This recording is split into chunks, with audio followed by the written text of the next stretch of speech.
Assalamualaikum. Dalam video ini kita nak belajar macam mana pertukaran ion ferrum 2 kepada ion ferrum 3 dan sebaliknya. Jadi awak boleh rujuk buku teks muka surat 15 ya. Baik sebatian ion ferrum 2 Fe2 positif dan ion ferrum 3 Fe3 positif banyak digunakan dalam kehidupan kita. Gambar foto menunjukkan pil zat besi yang mengandungi ferrum 2 gluconat. Ini dia punya formula kimia dia yang diberikan kepada pesakit anemia dan juga wanita hamil. Kehadiran ion ferrum 2 Fe2 positif dan ion ferrum 3 Fe3 positif dapat ditentusahkan dengan menggunakan larutan natrium hidroksida, amonia aqueous, larutan kalium heksasianoferat 2, larutan kalium heksasianoferat 3 atau larutan kalium thiocyanat. Jadi kita nak lihat aktiviti makmal 1B. Tujuan mengkaji pertukaran ion ferrum 2 kepada ion ferrum 3 dan sebaliknya. Bahan: larutan ferrum 2 sulfat 0.5 mol per desimeter padu yang baru disediakan. Apa maksud yang baru disediakan tu? Kenapa? Sebab larutan ferrum 2 sulfat ni dia mudah teroksida kepada ferrum 3 sulfat jika terdedah lama. Jadi kita mesti menggunakan larutan ferrum 2 sulfat yang baru sahaja disediakan. Kemudian larutan ferrum 3 klorida 0.5 mol per desimeter padu, air bromin, serbuk zinc dan larutan natrium hidroksida 2.0 mol per desimeter padu.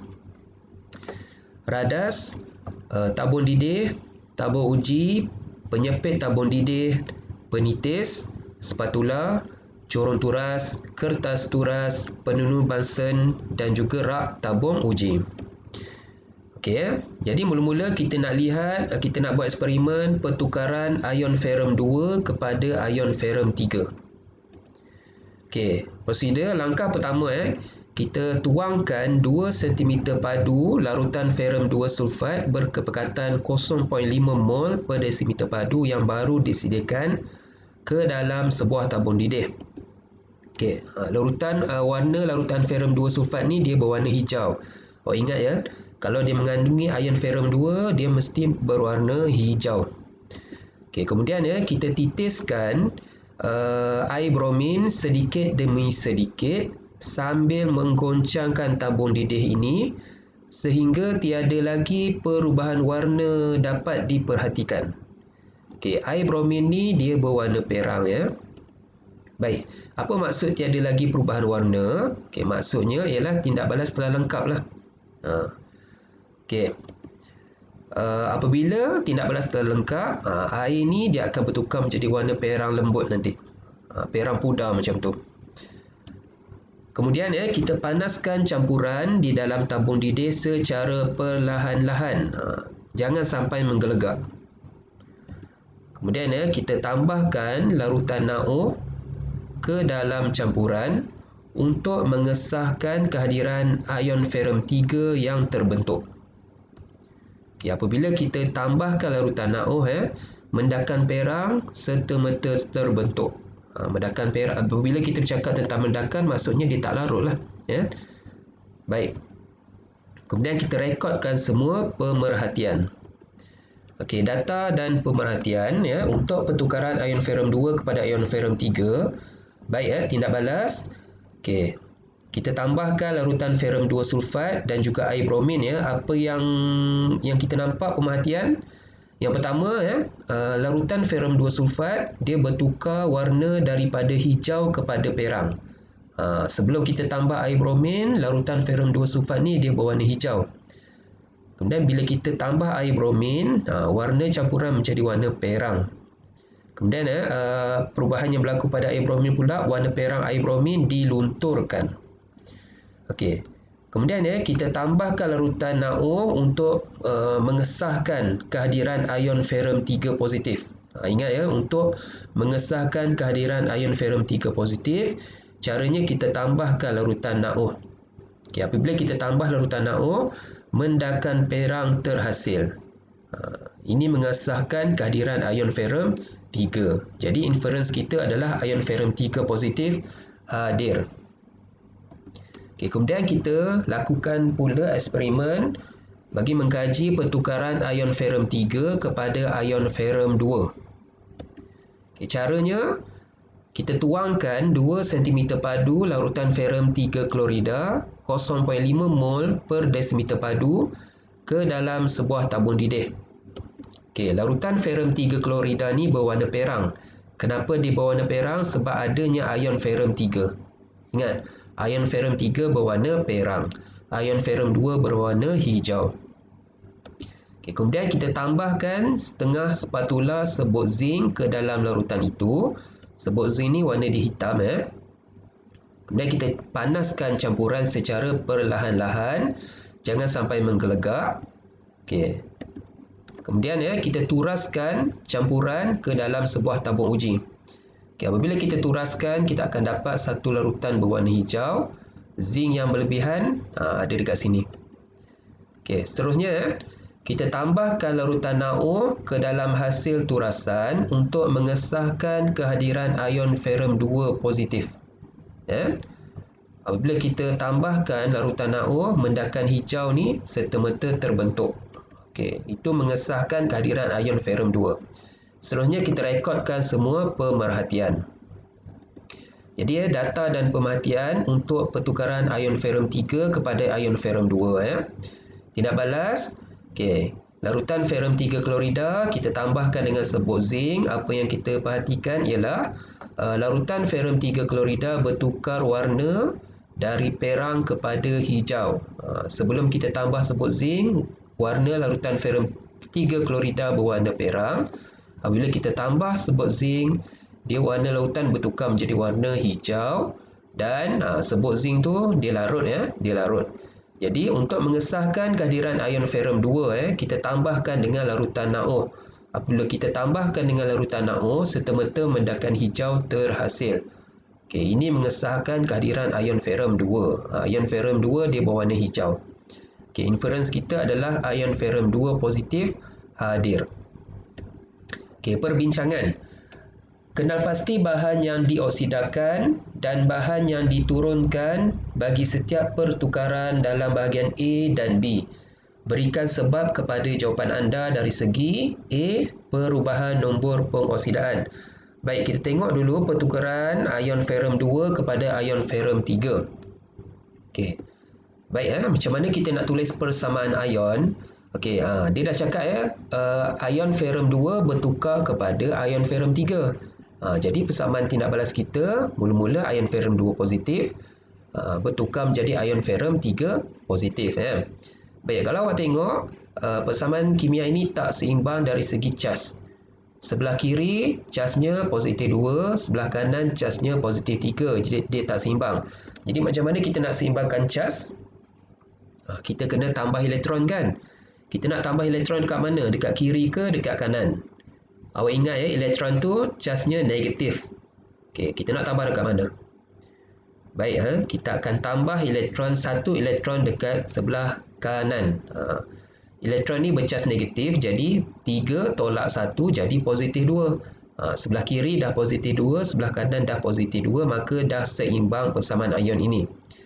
Baik, kemudian persamaan ion kedua, kita tambah apa tadi dengan untuk menguji yang A ni? Kita tambah air bromin kan? Jadi bila kita cakap berkenaan dengan air bromin formula dia adalah Br2. Bukannya Br ini adalah ion bromida. Kalau kita cakap tentang ion molekul bromin ataupun air bromin, formula dia adalah Br2.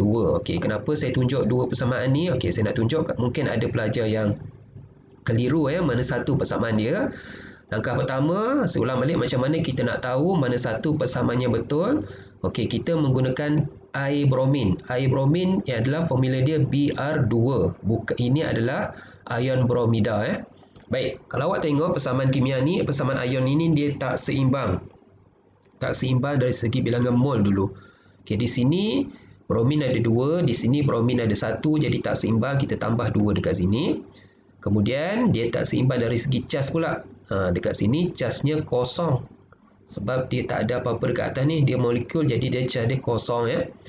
Kemudian yang ini casnya negatif 2. Jadi tak seimbang, kita perlu tambah elektron dekat mana? Dekat kiri ke dekat kanan?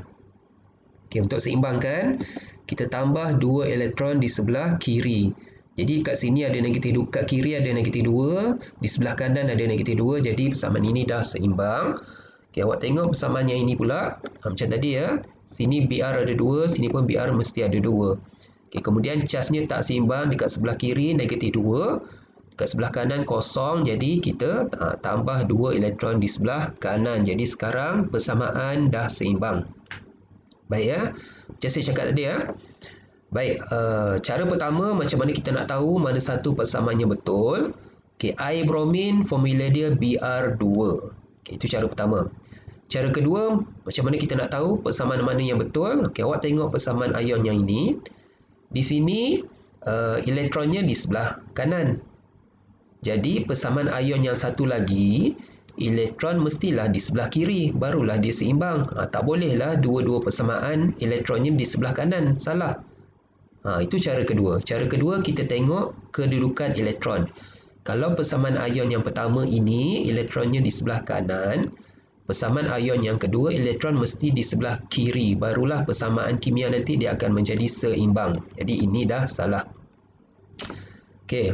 Jadi macam mana kita nak tahu yang mana satu mengalami tindak balas pengoksidaan, yang mana satu mengalami tindak balas penurunan dari segi nombor pengoksidaan. Baik ya, kita dah belajar ya. Okey. Jadi ion ferrum 2 positif dioksidakan kerana nombor pengoksidaan ferrum dalam ion ferrum 2 sulfat bertambah daripada positif 2 kepada positif 3. Okey, awak tengok ya. Ion ferrum 2 positif ni nombor pengoksidaan dia positif 2. Ion ferrum 3 positif ni nombor pengoksidaan positif 3. Jadi nombor pengoksidaan telah bertambah. Kalau nombor pengoksidaan telah bertambah, bermaksud dia mengalami pengoksidaan. Okay, manakala air bromin pula diturunkan kerana nombor pengoksidaan bromin berkurang daripada kosong kepada negatif 1. Okay, air bromin ni nombor pengoksidaan dia kosong sebab cas dia kosong. Ion bromida ni nombor pengoksidaan dia negatif 1. Jadi nombor pengoksidaan daripada kosong kepada negatif 1 dia telah berkurang. Okey, kalau nombor pengoksidaan berkurang bermaksud dia mengalami penurunan. Okey, jadi ion ferrum 2 dioksidakan manakala air bromin diturunkan. Okey, itu dari segi nombor pengoksidaan. Kita juga boleh terangkan tindak balas pengoksidaan dan juga penurunan dari segi apa? Dari segi elektron. Okey ya. Ion ferrum 2 positif dioksidakan kerana ion ferrum 2 membebaskan elektron bagi menghasilkan ion ferrum 3. Okey, awak tengok ya. Elektron di sebelah kanan bermaksud dia ion ferrum 2 ni membebaskan elektron. Jadi kalaulah bahan tersebut membebaskan elektron ataupun hilang elektron, bermaksud dia mengalami pengoksidaan. Okey, manakala air bromin pula dia diturunkan kerana molekul bromin menerima elektron untuk menghasilkan ion bromida. Okey ya, awak tengok. Kalau elektron tu di sebelah kiri, dia terima elektron. Okey, kalau bahan tersebut menerima elektron, bermaksud bahan tersebut dia mengalami penurunan. Okey. Untuk eksperimen kedua, pertukaran ion ferrum 3 kepada ion ferrum 2. Okey. Macam tadi, macam mana kita nak bina persamaan ion ya. Okey, ni dia cakap ion ferrum 3 bertukar kepada ion ferrum 2. Tentulah ion ferrum 3 di sebelah kiri, hasil dia ion ferrum 2 di sebelah kanan. Sekarang persamaan ion ini tidak seimbang dari segi cas. Sebelah kiri positif 3, sebelah kanan positif 2. Dia tak seimbang. Jadi caranya kita kena tambah elektron. Nak tambah di sebelah kiri ke di sebelah kanan? Okey, elektron tu charge-nya negatif. Okey, jadi awak kena pandai pilihlah. Pandai nak letak di kiri ke nak letak di kanan kan. Okey, jadi kita letak di kiri. 3 tolak 1 jadi positif 2, maka dah sama dah, kiri dengan kanan dah sama charge dia. Okey, kemudian eksperimen ini kita tambah logam zinc kan. Okey. Jadi macam mana kita nak tahu mana satu persamaan ion yang betul? Okey, dia ada dua cara macam tadi Cara pertama, eksperimen ini kita tambah serbuk zinc. Serbuk zinc tu formula dia Zn. Yang ini ion zinc. Salah Itu cara pertama. Okey. Baik. Kalau awak tengok persamaan ion ini sekarang dia tidak seimbang dari segi charge. Di sebelah kiri ni charge-nya kosong. Di sebelah kanan ni charge-nya positif 2. Jadi untuk seimbangkan charge kita perlu tambah elektron. Nak tambah dekat mana? Dekat kiri ke dekat kanan? Okey, awak dah pandai, kita tambah dekat kanan 2 tolak 2 dah jadi kosong. Jadi dah sama dah seimbang. Okey, begitu juga di sini dah seimbang. Baik. Sekarang cara kedua, macam mana kita nak tahu persamaan yang mana yang betul? Okey, macam tadi awak tengok persamaan ion yang ini elektronnya terletak di sebelah kiri. Jadi, persamaan ion yang satu lagi elektronnya mestilah terletak di sebelah kanan. Barulah kita boleh gabungkan nanti. Jadi yang ini tentulah yang ini salah. Okey. Jadi macam mana kita nak tahu yang mana satu mengalami tindak balas pengoksidaan atau dan penurunan? Ada dua cara. Cara pertama melalui nombor pengoksidaan, cara kedua melalui elektron. Okey, kita tengok cara pertama dulu Logam zinc dioksidakan kerana nombor pengoksidaan zinc bertambah daripada kosong kepada positif 2. Okey, logam zinc nombor pengoksidaan dia kosong. Ion zinc ni nombor pengoksidaan dia positif 2, bermaksud nombor pengoksidaan telah bertambah. Jadi logam zinc ni dioksidakan. Manakala ion ferrum 3 positif diturunkan kerana nombor pengoksidaan ferrum berkurang daripada positif 3 kepada positif 2. Kalau nombor pengoksidaan dia berkurang, bermaksud dia diturunkan. Cara kedua melalui elektron. Awak tengok elektron. Okey. Logam zinc dioksidakan kerana atom zinc membebaskan elektron untuk menghasilkan ion zinc 2 positif. Kalau elektron terletak di sebelah kanan, bermaksud dia buang elektron. Okey, manakala ion ferrum 3 positif diturunkan kerana ion ferrum 3 positif menerima elektron untuk menghasilkan ion ferrum 2 positif. Kalau dia terima elektron, dia diturunkan. Baik, nombor 2 apakah peranan air bromin dalam bahagian A dan serbuk zinc dalam bahagian B? Berikan sebab. Ingat eksperimen A tadi kita tambah air bromin, eksperimen B kita tambah serbuk zinc. Apa peranan air bromin dengan serbuk zinc? Okay. Peranan air bromin ialah air bromin dia mengalami penurunan kerana dia menerima elektron dan juga nombor pengoksidaan dia berkurang. Oleh kerana dia mengalami penurunan, maka air bromin dia bertindak sebagai ejen pengoksidaan. Kalau dia mengalami penurunan, automatik dia bertindak sebagai ejen pengoksidaan. Okey. Apa peranan serbuk zinc pula? Okey, zinc mengalami pengoksidaan kerana dia menerima elektron dan nombor pengoksidaan dia bertambah. Okey, oleh kerana zinc mengalami pengoksidaan, maka zinc bertindak sebagai ejen penurunan. Kalau suatu bahan itu mengalami pengoksidaan, secara automatik dia adalah ejen penurunan. Yang ketiga, mengapakah larutan ferrum 2 sulfat yang baru disediakan digunakan dalam eksperimen dalam bahagian A? Ingat lagi tak mula-mula tadi saya terangkan kenapa kita perlu menggunakan larutan ferrum 2 sulfat yang baru disediakan? Sebab apa? Sebab larutan ferrum 2 sulfat ini mudah teroksida kepada ferrum 3 sulfat. Kita nak menggunakan ion, kita nak tunjukkan pertukaran ion ferrum 2 kepada ion ferrum 3. Kalau ion ferrum 2 ni dah tukar kepada ion ferrum 3, tak jadilah eksperimen tu. Baik nombor 4. Namakan satu reagen yang dapat digunakan untuk mengesahkan kehadiran ion ferrum 3 dalam bahagian A dan ion ferrum 2 dalam bahagian B. Ingat lagi tak? Macam mana kita nak tentukan ion ferrum 3 terhasil dan juga ion ferrum 2 terhasil? Yang last kali tu kita tambah apa? Kita tambah larutan NaOH. Okey, itu adalah reagen yang kita gunakan untuk mengesahkan kehadiran ion-ion ini. Nombor 5, cadangkan satu bahan lain yang dapat menggantikan air bromin dalam bahagian A dan sebut zinc dalam bahagian B. Awak rasa apakah bahan lain yang dapat menggantikan reagen-reagen ini? Okey, kita dah belajar ya. Hari tu saya dah terangkan ada beberapa ejen pengoksidaan dan juga ejen penurunan yang awak kena hafal ya. Baik ya. Okey, air bromin ni adalah ejen pengoksidaan. Selain daripada air bromin ada banyak lagi ejen pengoksidaan lain yang awak boleh guna. Awak kena hafal. Air klorin boleh, larutan kalium manganat berasid pun boleh awak kena hafal. Untuk ejen penurunan ya, tadi kita gunakan sebut zinc. Boleh juga guna logam reaktif lain seperti logam magnesium kan, boleh. Ataupun ejen penurunan yang lain. Boleh pilih salah satu. Kena hafal lah dua-dua ni.